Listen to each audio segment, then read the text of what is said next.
soalnya akan terbagi menjadi Pak, mau nanya, Pak. 2 bagian. Ya, siapa tuh, Nazila ya? Iya, Pak. Penulisannya pakai tulis tangan atau boleh diketik, Pak? Ketik juga boleh, gitu. Oh, diketik aja ya, Pak. Kalau nggak memungkinkan, tulis tangan juga boleh, asalkan jelas ya tulisannya maupun scan-scanannya, gitu. Jadi, iya, Pak. Makasih, Pak. ya walaupun saya buka aja, saya open, mau ketikan boleh, tulis tangan juga boleh. Yang penting saya bisa baca, bagiannya jelas. Kemudian penomoran dan juga scanannya juga jelas. Oke, saya lanjut dulu ya.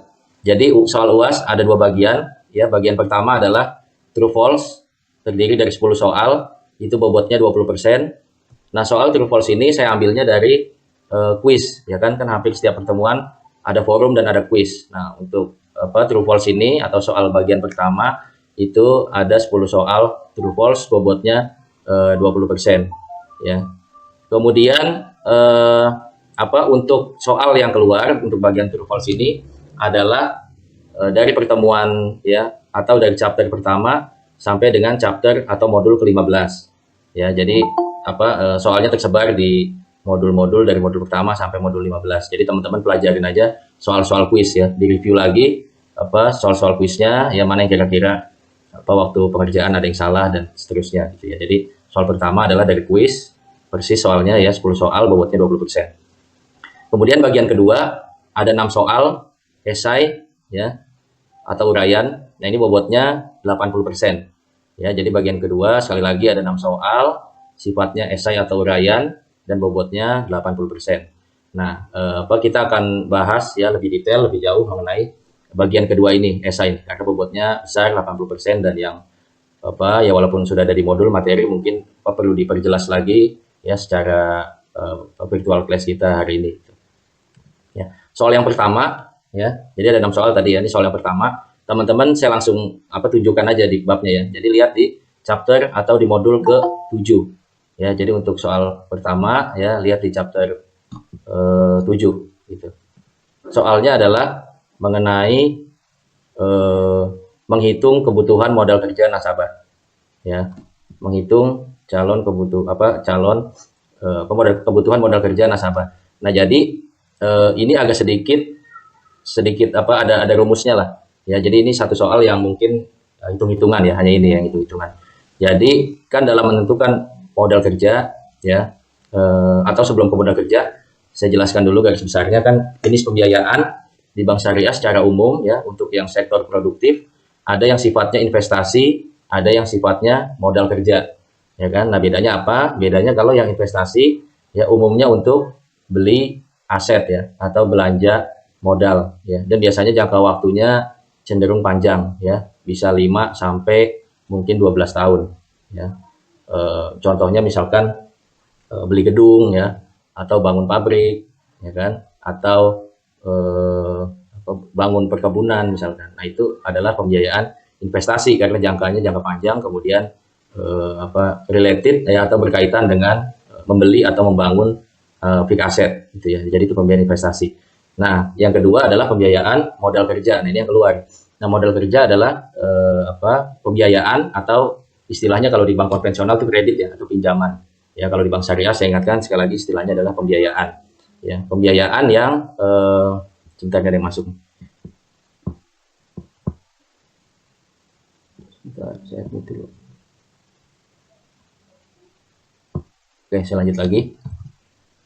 Jadi modal kerja adalah pembiayaan yang sifatnya untuk membeli bahan baku ya atau jangka pendek. Ya kan, misalkan contohnya gini, ada perusahaan dia pabrikasi ya atau membuat spare part kendaraan bermotor misalkan ya. Suppliernya kendaraan bermotor Astra gitu misalkan ya. Atau motor Honda deh gampangnya kan. Teman-teman kalau mungkin ya punya motor Vario gitu ya. Jadi itu si Astra Honda Motor sebenarnya dia punya supplier lagi di bawahnya untuk yang supply spare part-nya. Jadi shocknya, tankinya gitu ya, atau stepnya gitu, itu ada supplier lagi yang kerjasama dengan si Honda-nya. Jadi nggak semuanya Honda produksi sendiri gitu. Nah, dalam memproduksi spare part tadi ya kan, satu perusahaan itu ya tentunya membutuhkan modal kerja untuk membeli bahan baku ya, misalkan untuk beli biji besinya ya, atau untuk beli biji plastik ya kan untuk spare part motor tadi ya, atau ya sometimes mungkin untuk juga gaji karyawan-karyawannya gitu. Nah, ini biasanya perusahaan atau mitranya Astra Honda Motor tadi biasanya butuh pembiayaan modal kerja ini short term ya untuk beli bahan baku tadi ya untuk muter usahanya. Dan ciri khas lainnya yaitu jangka waktunya umumnya pendek ya mungkin 2 bulan sampai 3 bulan ya tergantung model pembayarannya dengan pemberi kerja ya atau pembayaran dari Astra-nya tuh berapa lama gitu ya. Ya jadi kalau pembayaran dari Astra-nya sebulan setengah misalkan ya. Ya berarti kan nanti uang masuknya baru akan ada ya jadi piutang, uang masuknya akan ada 1,5 bulan kemudian gitu. Nah, maka dari itu untuk muter lagi ya kan, untuk muter usahanya lagi ya bank syariah ya menginjek atau memberikan pembiayaan modal kerja dan nanti dibayarnya 1,5 bulan lebih dikit lah misalkan untuk jaga-jaga kalau molor misalkan 2 bulan gitu ya. Nah, nanti setelah 2 bulan baru si perusahaan tadi, supplier spare part tadi ya bisa bayar lagi ke bank, balikin uangnya bank. Ya, jadi muter seperti itu terus. Nah, itulah yang disebut dengan pembiayaan modal kerja. Nah, teman-teman diminta untuk menghitung kebutuhan ya untuk pembiayaan modal kerja nasabah. Caranya gimana ya kan? Selain inspeksi ke lapangan, tentunya itu kita kesampingkan dulu ya kan. Nah, yang diminta adalah teman-teman melihat dari laporan keuangan. Ya gampang. Jadi laporan keuangannya udah ada ya. Laporan keuangannya udah saya sediakan nanti di soal untuk soal pertama. Nah, teman-teman tinggal menghitung kebutuhannya si calon nasabah tadi dengan 4 metode ya. Sekali lagi lihat di modul ke-7. Ya ini bahannya ada. Ya nanti kalau mau saya share juga boleh. Jadi ada 4 cara ya di modul ke-7 itu untuk menghitung modal kerja nasabah. Ya, yang pertama adalah metode WCA atau Working Capital Asset. Ya, metode yang kedua adalah Gross Working Capital ya GWC. Yang ketiga adalah NWC. Nah, ini NWC yang biasanya teman-teman umum bikin di manajemen keuangan. Biasanya hitungnya pakai metode yang ketiga nih, Net Working Capital. Atau metode yang keempat yaitu Working Investment. Ya, semuanya ini untuk sama-sama untuk menghitung kebutuhan modal kerja nasabah. Ya, hanya biasanya masing-masing bank kalau prakteknya di lapangan itu punya appetite masing-masing. Ya, contoh misalkan sorry saya masuk rumusnya aja dulu deh. Ya, jadi laporan keuangannya udah ada. Nah, nanti tinggal metode pertama nih, WCA, yaitu rumusnya adalah yang saya buat tuh rumusnya adalah total aset. Ya, jadi kalau ditanya menghitung kebutuhan modal kerja perusahaan A misalkan dengan metode WCA, ya tinggal lihat aja di laporan keuangannya udah ada, tinggal lihat total asetnya berapa, nah itulah yang disalin. Ya. Kemudian metode kedua ada GWC yaitu Gross Working Capital. Nah, yang dianggap kebutuhan modal kerja perusahaan di metode yang kedua adalah hanya total aset lancar ya. Jadi total aset lancarnya juga sudah ada di laporan keuangannya udah saya sediakan. Jadi tinggal salin ya. Nanti di laporan keuangan total aset lancarnya berapa. Nah, metode yang ketiga ini tentunya teman-teman sudah belajar semua di manajemen keuangan ya. Yang umum menghitung kebutuhan modal kerja adalah dengan net working capital. Ya, saya ingatkan lagi rumusnya yaitu adalah ya untuk metode yang ketiga ini yaitu total aset lancar dikurang dengan total utang lancar. Nah, ini juga nanti aset lancarnya udah ada di laporan keuangannya, utang lancarnya juga udah ada. Tinggal teman-teman hitung pakai kalkulator boleh. Gitu ya. Kemudian metode dan biasanya metode yang ketiga ini tadi yang net working capital kalau di lapangannya itu digunakan oleh bank-bank BUMN umumnya pakai metode ini gitu ya. Nah, metode yang keempat biasanya bank-bank asing, bank-bank Malaysia itu demennya pakai metode yang keempat. Nah, metode yang keempat adalah modal kerja investasi atau istilahnya working investment. Nah, metode yang keempat rumusnya adalah kalau di metode sebelumnya adalah total aset lancar, ya kan? Nah, kalau di working investment ini aset lancarnya hanya yang dianggap hanya AR dan inventory-nya. Ya, jadi saya ingatkan kalau udah belajar akuntansi juga ya, AR yaitu account receivable atau bahasa Indonesianya piutang usaha. Ya, itu ditambah dengan inventory. Inventory itu apa? Persediaan, gitu ya. Nanti teman-teman jumlahkan AR dengan inventory. Ya, posnya juga sudah saya state di soal, sudah ada, ya tinggal lihat aja. Kemudian dikurangin dengan AP. AP adalah account payable atau utang usaha. Ya, nah AP ini ditambah dengan AE atau accrual expense atau bahasa Indonesianya adalah biaya atau beban yang masih harus dibayar. Ya, jadi keempat pos ini juga ada di soalnya di laporan keuangannya. Tinggal teman-teman boleh hitung pakai kalkulator. Ya, tinggal masukin rumusnya ya sesuai 4 metode ini. Ya. Oke, soal pertama dulu ada pertanyaan? Pelan-pelan. Belum ya? Oke, kita lanjut soal kedua ya. Soal kedua itu ada di chapter atau di modul pertama ya. Nah, akan tanya ya, ini soalnya ya kalau boleh dibilang persis dengan pertanyaan forum ya. Jadi dampak, kalau masih ingat ya, dampak uang kertas ya kan, atau fiat money secara ekonomi ataupun secara moneter ya, dampak negatifnya ya, dampak negatif uang kertas ya secara ekonomi ataupun secara moneter ya kan. Mayoritas teman-teman sih udah jawab dengan tepat lah di forum ya kan, antara lain menyebabkan inflasi, kemudian menyebabkan pelemahan nilai mata uang ya, rupiah jadi terdepresiasi terus ya kan. Kalau 10 tahun lalu itu ya beli bakso 5.000 masih dapat gitu ya, tapi ya sekarang di 2020 ataupun 2021 ya uang 5.000 tuh udah nggak kebeli lagi bakso gitu ya.